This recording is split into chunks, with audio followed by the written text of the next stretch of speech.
Alright guys, welcome back to the channel. It's been about 3 years since the last video, and as you can see, quite a bit has changed on the 240. Quite a bit has just changed in general. It's been about 3 years. So let's give you guys a little update. This is Alex. Say hi, Alex. What's up, YouTube? And this is my 240. Everything that John was worried about in the last video 3 years ago basically happened. Hope you don't clap it out, bro. Please don't clap it out. Yeah? Yeah, it's too clean. You already put a fucking straight pipe on it. Bruh. Advanced Auto Parts Special. You're gonna slide it and mess up the rear quarter panel or fuck up the frame rails like the typical 240 owner, and it's not gonna be worth shit. Quarter panels, bad. Engine out. Car absolutely clapped out. But there is a significant amount that is going into this. For example, that is going in there. This right here is 5.3 brother going into this unit right here.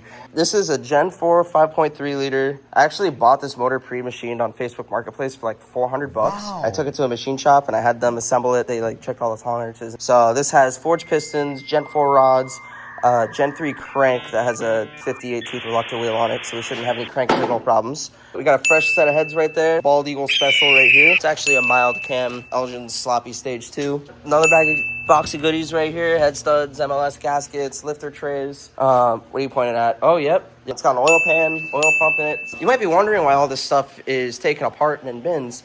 Well, you did turbo the KA, right? this is true, that the KA was turboed. Yeah, you guys did miss the turbo KA. We'll throw some videos of that right here. Insert videos of running turbo KA. What the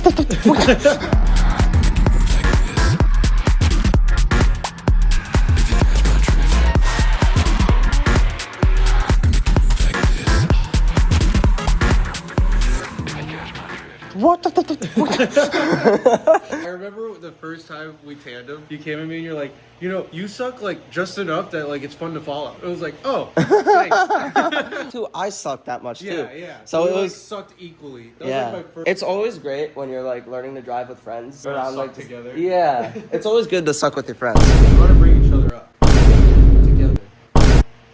Yeah. Yeah, in today's video, we're gonna go ahead and do some stuff to this motor right here. I guess the main goal is to put that on there and then put those on there. Obviously, those gotta go in there. And before we do all that, we gotta take those lifters and we gotta put it in that oil just so it gets all nice and soaked. These guys, all nice and oily already. There's already some air bubbles coming out of them. Like, I don't know why I'm being so gentle. I guess I could just like...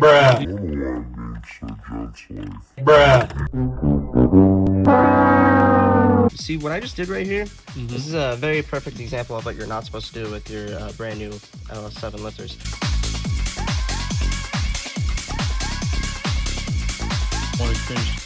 I don't know, those videos, Alex has some pretty good old content. we were looking at the last video that I posted, and then Alex was like, have you ever seen my YouTube channel? It's like, no. Yeah, YouTube channel? So where this guy reveals mysteries about himself every day. I'm a very secretive guy, what can I say? You know what time it is? It's cam time. It's cam o'clock. Cam o'clock. It's actually 10:02, but it's cam o'clock. Alright. Cam time. Cam time. Cam o'clock. Time for the cam. Oh, here, wait. You need a better angle? Whoa. Whoa! Is that the angle, dude? Here. I see like... Oh, there's no way, dude. This is insane. Oh, it just wants to focus on you so bad. There we go. On a serious note, I actually do gotta like insert the shaft. Go ahead and lube her up real quick. We actually need... Oh my god, wait, what have I done? I might need some more lube on the shaft actually. Just straight down? Yeah, straight. Yeah. I'm gonna get it on all the rollers too. All the lobes. You wanted to go in nice and smooth, nice and smooth. Nice smooth insertion. And these are all new cam bearings too, so everything here is nice and fresh. Are we go? Oh, dude, that was gross.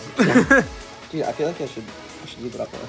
Yeah? Yeah. I feel like it needs to be more wet, dude. Yeah, dude. Yeah, that's what I wanted. A little bit of that, a little bit of this. I feel like people put these in and they're so much more wet. Let me know if your guys' shaft is more wet than mine. No one's shaft is more wet than Hunter's.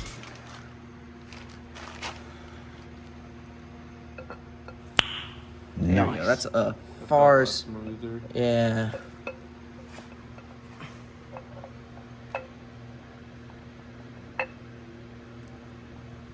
you go. She's moving.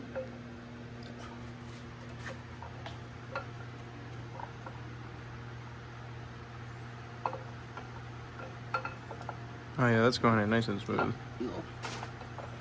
Little blub blub. There you go. Yep, I see it here.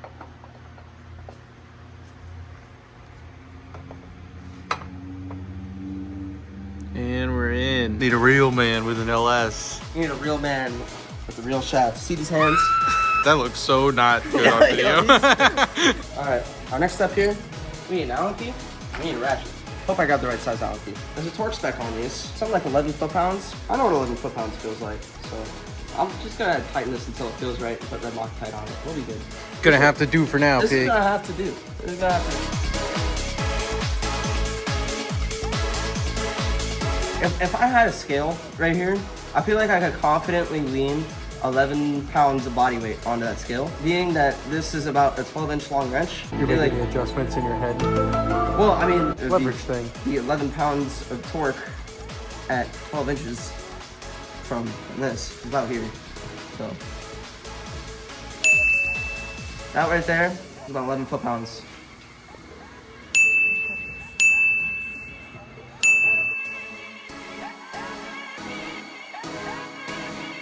We got a pipe over here. We just need this in order to spin our motor. Oh, you don't. You're right. Yeah. What size do we need for this? 30? 30. Move cylinder 1 over here to top dead center. That right there should bring our timing mark on our crank pulley right here. See that timing mark? Yep. It's timing mark number 1. Now we're gonna take our timing gear, which is right here. And we're gonna take our timing chain, which is right here. And take our timing chain out of the bag. Very important step.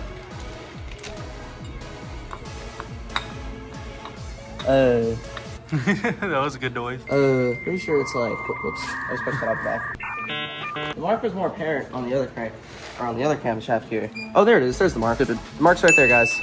That's the mark you want to use. I'll be honest with you, Alex, I really don't know what this mark on the chain's for. Huh? I know it's not really important, because I know at the end of the day, as long as you got these two doohickeys lined up, there and there, Right there, right there. you're good. All right, there you go. That's what LS looks like when it's time.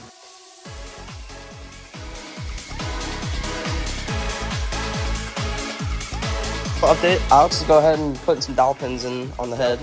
Dowel pinning it up right now. And we don't want to contaminate the gasket with any oil. We should put the lifters in first. Well, the lifters go in right here. Let's just think about it like common sense, right? Like the surface where the head gasket itself and the head.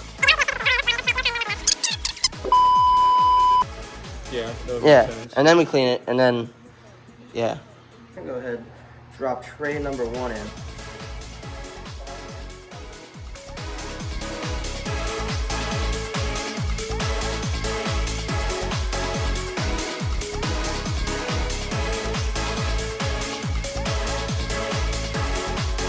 These aren't like the best lifters that money can buy.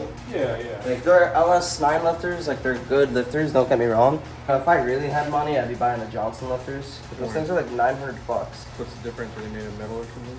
See how these have like the composite Yeah. thing that holds them in place? Johnson lifters are tie rod lifters. They have a metal linkage that connects these two lifters and these two lifters, and it actually eliminates the need for this composite tray. Oh, completely. So it's It's a simpler, rigid design. overall it's just a better lifter. They're designed for racing.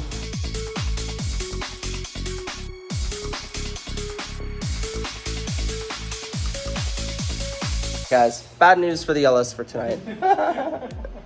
It's actually not the worst news, but I came to a conclusion while I was putting these bolts in, and you may have wondered what that conclusion is. Well, see, the problem is these studs use 12-point heads as the nuts. You guys know what a 12-point head looks like, and that requires a 12-point socket. Now the problem is my torque wrench is a 1/2 inch drive, and all my 12-point sockets are 3/8. You might be wondering, oh, why don't you just use a 1/2 inch and 3/8 adapter? Well, the thing is all mine are broken. What that means is we kind of have to call it a night for now. Something's better than nothing. That's life, you know? That's life. That's life. What do you think, Alex? Should we? It's to be continued. We'll get the same angle, just like. So we're back. Blake has replaced Alex. Alex is fired, so today's Blake's first day. Yeah, we're gonna go ahead. We're just gonna finish where we left off. So. It's really important to read before you install these.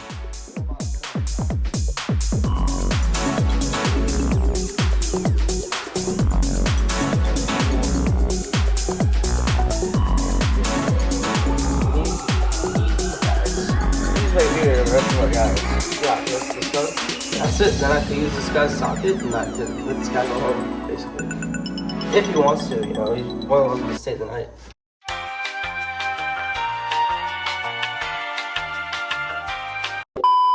Alright guys, so we are all torqued up on the head.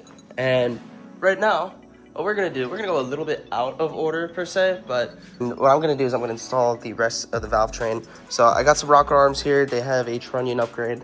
Basically what I'm doing right now is I'm just going to check my push rod length. We're gonna check that by using a witness mark on this guy right here. So we're gonna take this guy, and we're just gonna put this guy right here. Basically what you're gonna do is you're gonna put this on, you're going to torque at the spec, and you're going to then take it back off and then look at this witness mark. Another thing that's also really important too is check where the cam lobe is. You want to be doing this with the lifter at the bottom of the cam lobe, basically where it's, you know, if this is the lobe, you want it right there. Imagine that's the top of the lobe, that's the bottom of the lobe. Anyways, whatever, bad visual, but you guys get the idea. So we're going to check that length real quick. You'll see what that looks like. Next up on this thing, we're gonna go oil pump. So yeah, I was wrong. It's gotta be more like this. Just like that, oil pump is on. All right guys, so engine is flipped upside down. Oil pump has clearly been installed. And one thing I think I really up with, I think I might have accidentally given my windage tray away. I accidentally gave my windage tray away. So here's the thing. This is probably the third motor that I bought for the swap. I know it sounds silly, but hear me out. I bought one junkyard motor that was, and then I bought a second junkyard motor that was all right, but then I had some questionable clearances and I decided to get rid of it. And then I bought this stripped down block and then I decided to build it. I think with the last motor I had, when I sold it, I left the windage tray on it because in my mystical box of parts that I have from the old motor, I lost the windage tray. So I'm pretty sure I left it on the old motor and I sold it to the guy, put the windage tray on it. So with that being said, I think we're gonna stop here. Maybe we are gonna stop the video here. Oh God, you gotta be careful with this guy. See the O-ring? That O-ring is the difference of life and death. It's Hunter from the future taking over this outro now. I want to say thank you so much for watching this video. If you enjoyed watching me do some manly stuff to this manly motor, if you're curious about seeing how it gets to this point right here, want to see this thing fire up and do some burnouts and drifting, if you want to see this thing run into a wall, if you want to see me do a flip in this car, consider liking this video, subscribing, comment down below if you have a cool engine swap that you want to, you know, do something with, I guess. You know, YouTube, do your thing. I think it'll fire up in the next video. So, yeah, subscribe. Thank you guys so much for watching, and peace.